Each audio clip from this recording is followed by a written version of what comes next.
সরকার থেকে পাওয়া কক মুরগি ও দেখুন 20টার মধ্যে 2টা আছে।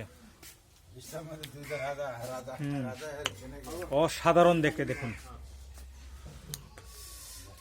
দেখুন এই ঘরটিও সরকার থেকে দেওয়া হয়েছিল শেখ হাসিনার আমলে।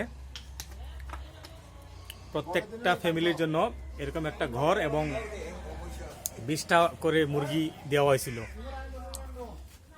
তো এই 20টার মধ্যে 2টা বেঁচে আছে। একটা হচ্ছে যে মোরগ, সেই রকম দেখেন অসাধারণ। আর একটা হচ্ছে মুরগিটা হচ্ছে ওদিকে, আমি আপনাদেরকে দেখাচ্ছি। মুরগিটা হচ্ছে এই যে এদিকে লুকিয়ে আছে। অসাধারণ দেখুন।